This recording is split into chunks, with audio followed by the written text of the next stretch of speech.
a massive mandate for the people of Pakistan. The people of Pakistan have spoken, and they certainly have spoken for this one man who has scored a near century without a bat this time around, cricketer turned politician Imran Khan, former Prime Minister of Pakistan. But what's the state of affairs? How is he living? How is he in jail? And does he really get to speak to people, speak to his family members? I'm being joined by his sister, Aleema Khanum. Thank you so much for joining us here on India Today, Ms. Khanum. Let me begin with the meetings that you've had with the former Prime Minister, with your brother, with Imran Khan. How have the meetings been? How is he in jail? How has he been taken care of, in the sense, how difficult has the situation been for him? Well, he's been in jail for about 6 months, and he's very well adjusted to his circumstances, and he reads a lot. Remember, he said it in the beginning that if you put somebody in jail for a crime, it must be one of the most difficult things to endure. But when you're in it for a cause, and when it is a mission, then he's adjusted himself to a routine. He reads a lot of books. He reads his Quran several times over, and he's making best use of the time in jail right now. You've met him a few times, and you met him after the results as well. Tell us, what was the conversation with your brother?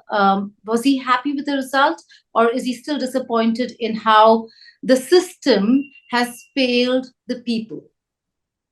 Actually, we have met him a lot of times over the past few months simply because the courts shifted themselves into the jail, and there's a community center where they set up courts. So as a result, there were a lot of lawyers coming for different cases. The judges would change. There might be sometimes 3 cases in a day.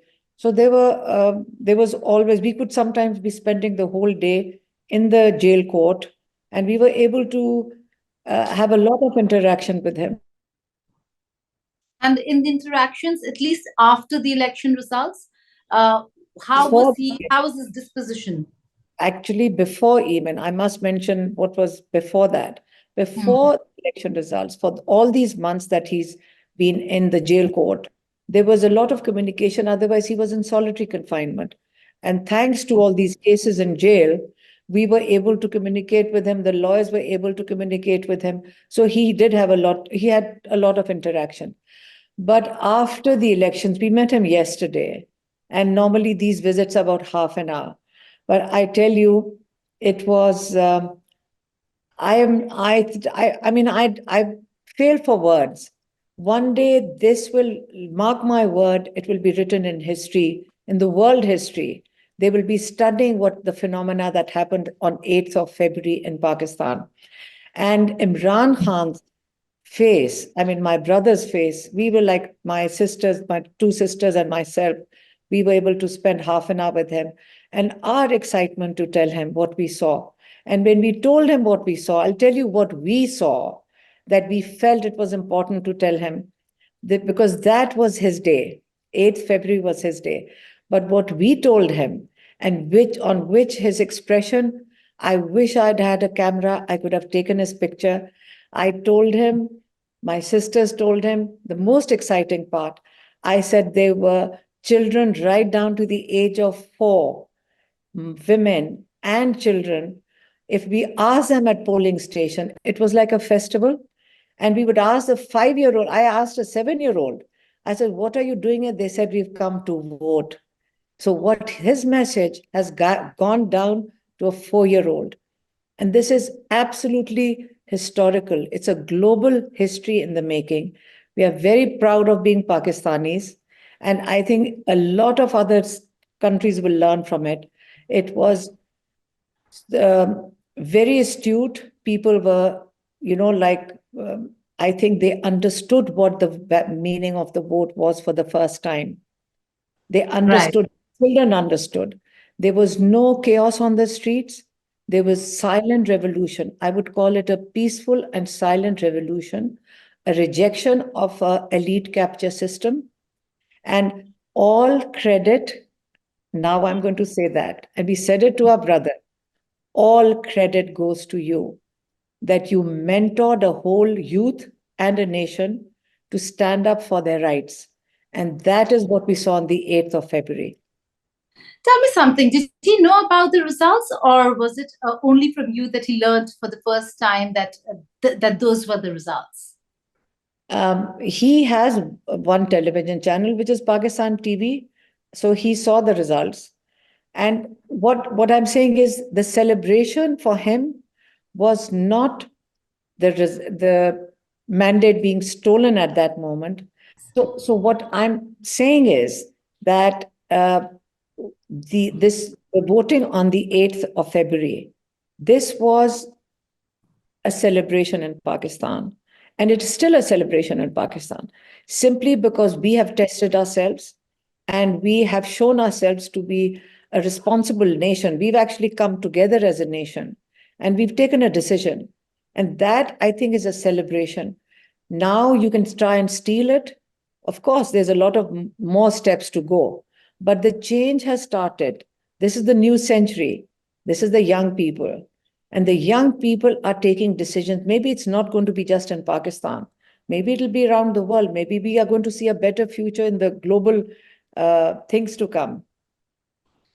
But did he ever, before the elections, did he ever fear that the fact that he's been put behind bars, the fact that there's certain quarters, you call it the establishment or the elite capturist bloc, the fact that they wanted him out of the electoral system itself, and as the reason why the charges, the cases, in a very expedited manner, putting him behind bars, did he think that that will really impact PTI's prospects? Snatching away the bat symbol, all of that? Well, that's what you call pre-poll tricking, isn't it? First, you put 202 cases on him. Then you, closer to the election. But all these things we all understand is done out of fear. It's only what is the fear from? You have to see, you build him up into a monster. People understood he's not a monster. He's always thought about his people. And he stood, yes, there were options given to him. Maybe from different quarters, it came second-hand information, third-hand information, that if you leave the country. So he said, why would I leave the country? I will face all my cases. Now, because the cases are so ridiculous, so it is a lot of responsibility on the judiciary. And the trial courts that were held in jail were a joke. So that has been tested and failed miserably in providing fair justice. So now it is up to the high courts. And he's not wanting a pardon, trust me. He doesn't want a pardon from anybody. He's saying, I will face my cases. So he's facing his cases. One, first they took away, they dismantled his party.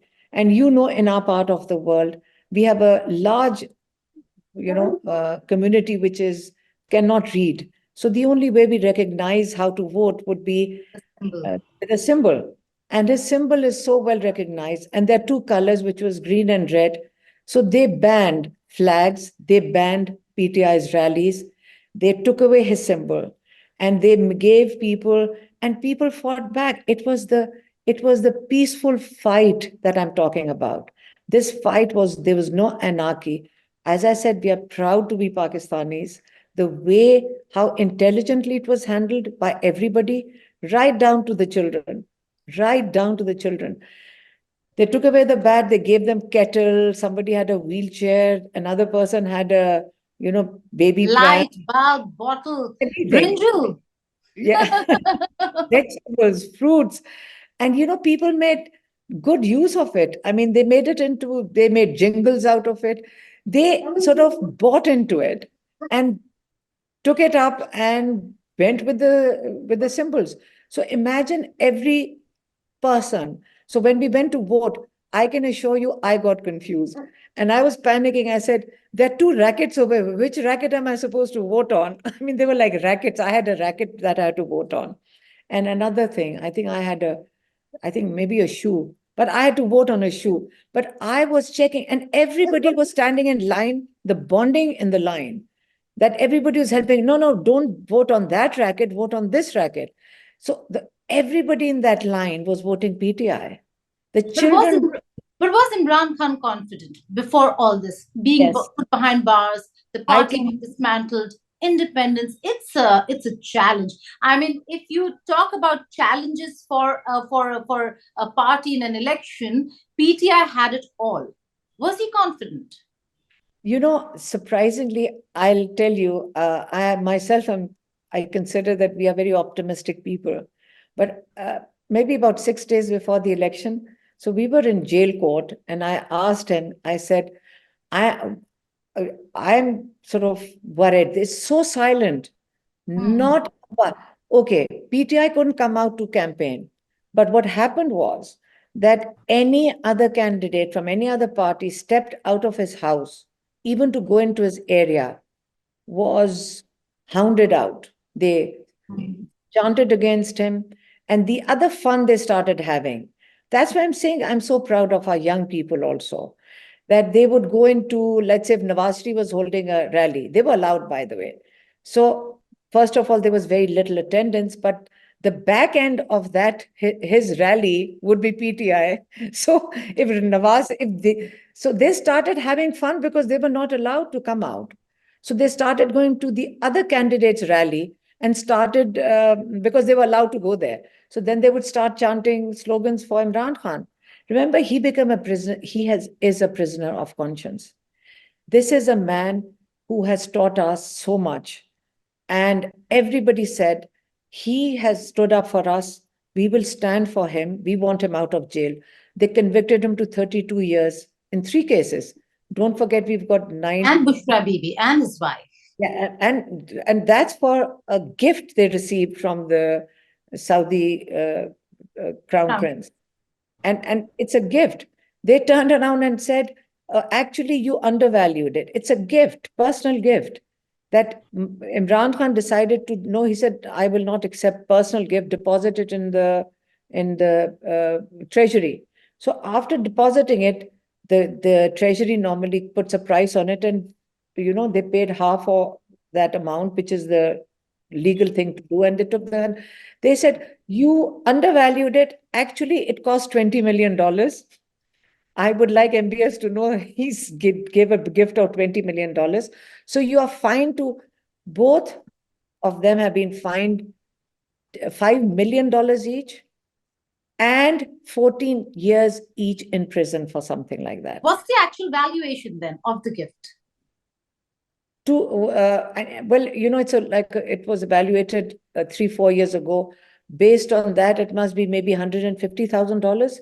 That's what state gives, maybe $125,000. That's what they evaluated at, I think, and they paid half of that. But what I'm saying is, that's a charge. It's like a joke, but it didn't stick. These things are not sticking anymore. And people, the more they did, the more determined people became to come out. And then the most of the rigging, this is pre-poll rigging. Then there's some rigging that happens in all our countries at least, is when they fill up the ballot boxes. That also happened. But this, what happened on the 9th, on the 8th in the evening, they started announcing the result. PTI sponsored candidates started winning, and then they stopped the results. Then there was silence for 24 hours. And 24 hours later, the results had changed. All they did was they flipped the faces. It Hmm. was such a badly rigged election that it's We will become. we will talk about rigging because there's so much that has happened, not just with PTI candidates, but also specifically with the leadership that was losing, trailing of the other parties, and then ended up winning. We'll talk about Nawaz Sharif and all of that. But before that, another personal question. His sons. Has he been able to speak to his sons at all? This is a moment of celebration. If not anyone else, he'd want his sisters and his sons to be close to him. Has he had an opportunity to speak to Suleiman and Qasim? Suleiman and Qasim put up a PTI flag, and they got their picture out onto social media a few days before the election. And they have hardly had chance. We have to go to court to get permission again and again and again, maybe after 8 or 9 petitions. And this is, by the way, every prisoner in jail over here can speak to their family on a Saturday, but not Imran Khan. So in 6 months, I think the total number of times they've spoken to their father is maybe 4 times. And So after the win?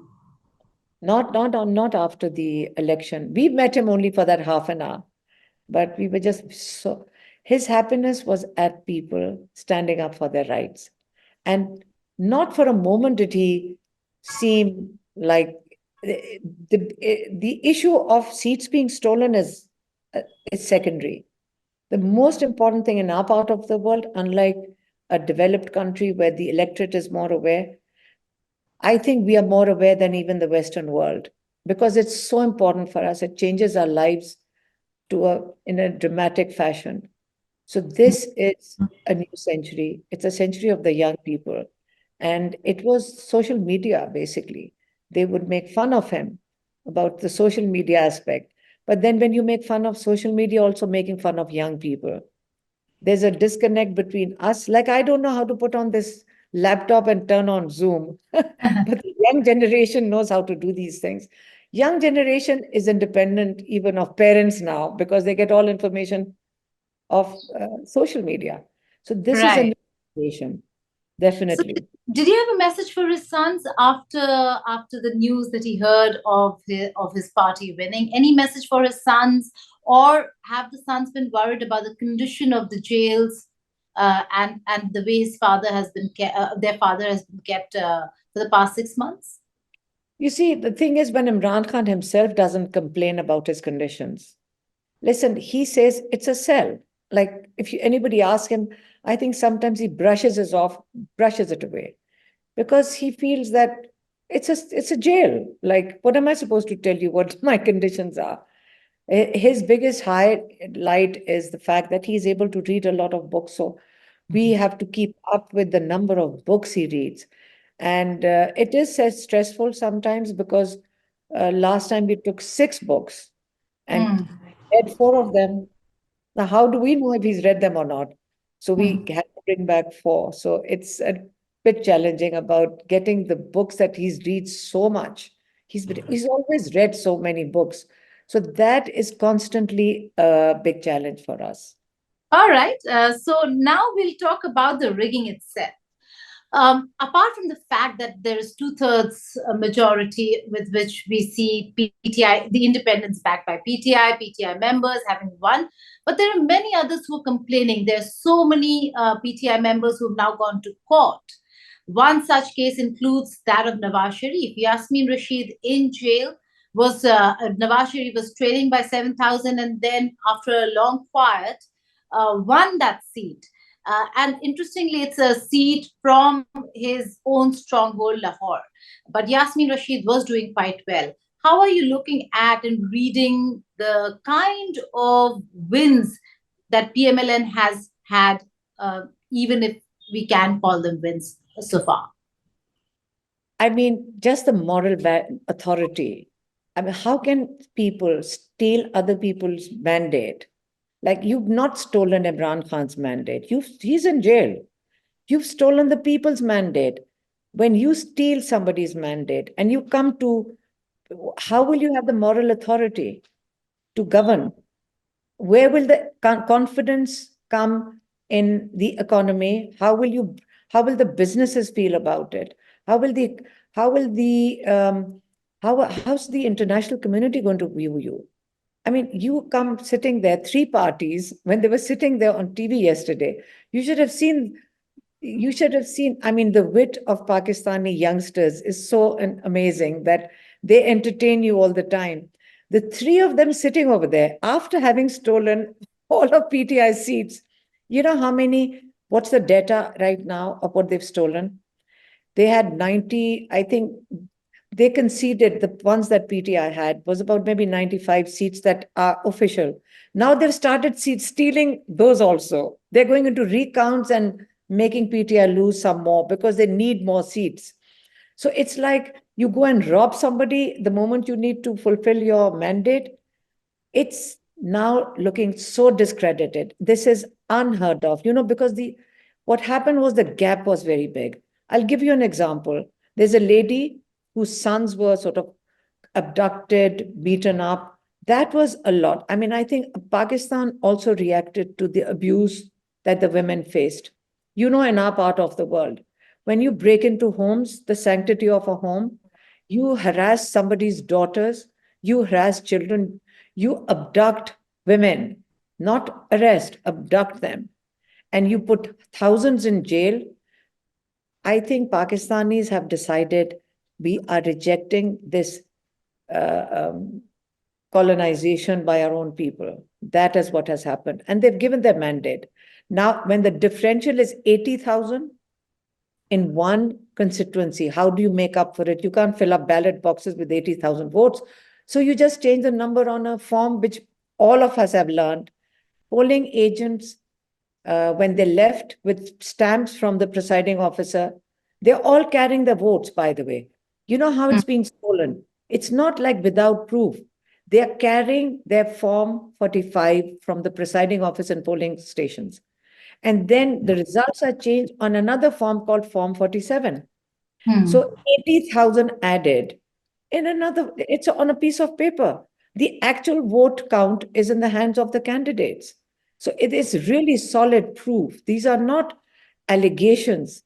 When we say 80 seats solidly in the hands of the candidate, is like this is stolen mandate by these three parties. And they sat yesterday to form the government.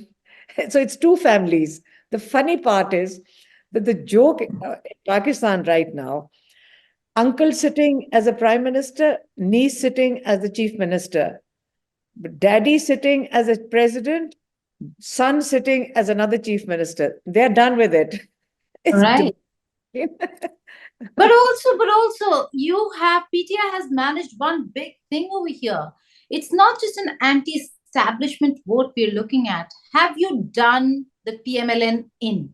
The fact that Nawaz Sharif will have to return to London, the fact that he's not going to become prime minister, this could be one more term or maybe shorter term. But in the future, has the PTI, has Imran Khan managed to do away with PMLN? Is this the end of PMLN Nawaz? Maybe they never really existed. Maybe they never really existed. If this is the way they were ruling and sort of plundering Pakistan, maybe this was game up. The differential was so huge.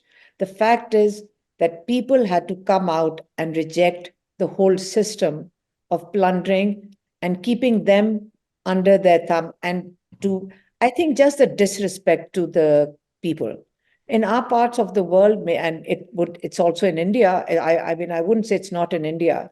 And India today can learn from Pakistan that you must stand up for your rights. That vote has value. And if you understand that you are not just a rubber stamp for people, electoral, a member of parliament to use you and then to use it as a position of power. No, it is a position of service. So there has to be a change. Electorate has to hold its representatives accountable when they send them into an assembly. So it is going to be a change in our part of the world, and I'm sure it will influence uh, electoral elections in India also. That please stand up for your thing, and then one day maybe we can have peace in Kashmir, and we can have peace in Pakistan and in India.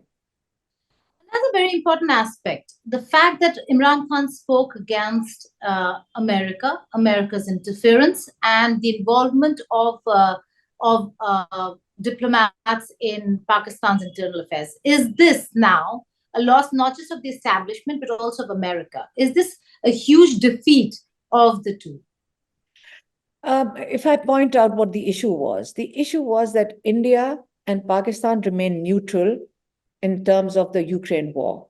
That's fair enough. People have to look after their own electorate. But since India is a little unreachable, and because you're a stronger, maybe, democracy, so the fact that you can maybe send a message from a State Department official, the fact is that that State Department official didn't send it to India. That State Department sent his feeling of offense to the Chief of Army Staff in Pakistan. So that should be, we should be done with things like that.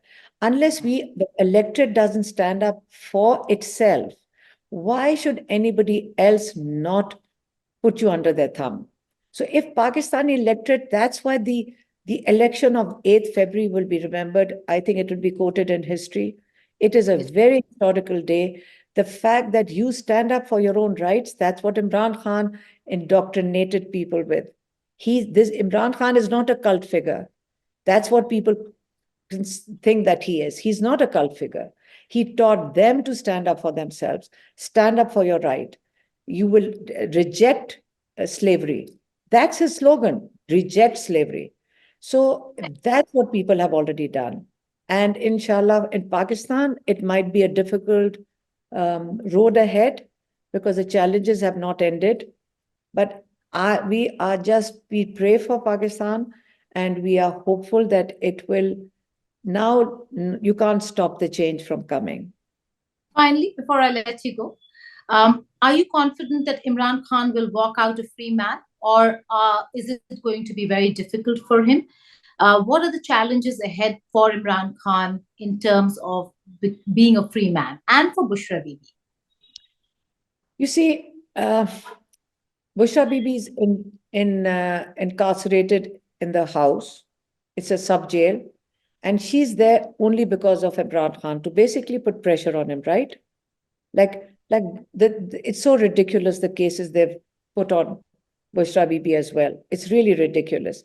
Like, it's so ridiculous that you feel that, I mean, why are we going to discuss it? It shouldn't have happened in the first place.